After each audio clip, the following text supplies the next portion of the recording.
Mobile अथवा कोई भी इलेक्ट्रॉनिक उपकरण ले जाना सभी परीक्षार्थियों के लिए पूरी तरह से वर्जित किया गया है और जो भी परीक्षार्थी यदि इस प्रकार के कोई भी उपकरण ले जाते हुए पाए जाते हैं तो उनका न सिर्फ वह उपकरण जब्त कर लिया जाएगा बल्कि उनको परीक्षा से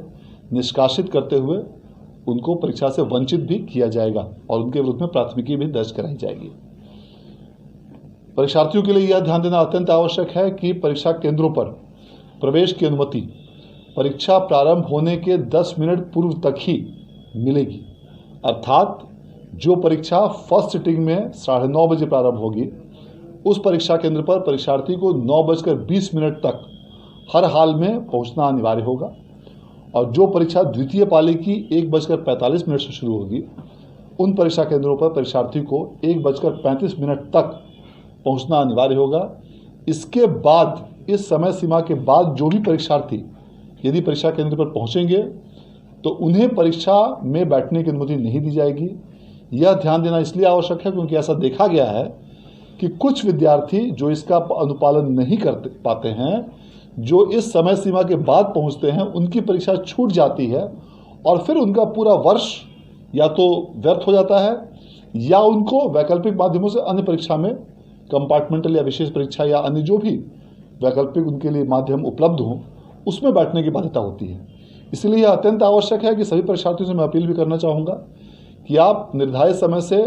काफ़ी पूर्व परीक्षा केंद्रों पर पहुँचें और यह जो समय सीमा 10 मिनट की दी गई है यह अधिकतम सीमा है, इससे भी आप काफ़ी पहले पहुँचें ताकि आपको परीक्षा केंद्रों पर प्रवेश में किसी भी प्रकार की दिक्कत ना हो और ट्रैफिक जाम या इत्यादि अन्य किसी भी प्रकार की यदि जिले में कोई समस्या होती है उसके कारण आपको परीक्षा में किसी प्रकार की कठिनाई नहीं हो।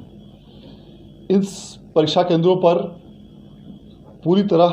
कड़ाई के साथ कदाचार रहित और स्वच्छ परीक्षा कराने के लिए बिहार विद्यालय परीक्षा समिति द्वारा सभी जिलों के डीएम्स को और एसपीज को आवश्यक दिशा निर्देश निर्गत किए गए हैं और इसके आलोक में सभी जिलों में पर्याप्त संख्या में दंडाधिकारी, पुलिस पदाधिकारी और पुलिस बलों की प्रतिनियुक्ति इन सभी परीक्षा केंद्रों पर की गई है। इसके साथ ही सभी जिलों में जोनल दंडाधिकारी,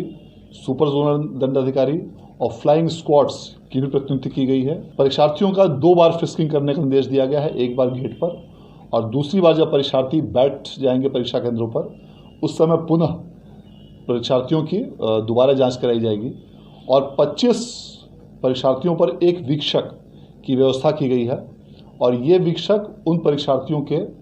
सफल और कदाचार रहित परीक्षा संचालन के लिए पूरी तरह से जिम्मेवार होंगे और इस आशय का उन्हें घोषणा पत्र भी दिया जाना है। सभी परीक्षा केंद्रों पर संबंधित जिलों के संबंधित पदाधिकारियों द्वारा धारा 144 लागू कर दी गई है और इसके साथ साथ परीक्षा केंद्रों पर सीसीटीवी की भी व्यवस्था की गई है और प्रत्येक 500 परीक्षार्थियों पर वीडियो कैमरा की भी व्यवस्था की गई है और इसके अलावा परीक्षा केंद्रों के बाहरी भागों में भी वीडियोग्राफर की भी व्यवस्था की गई है।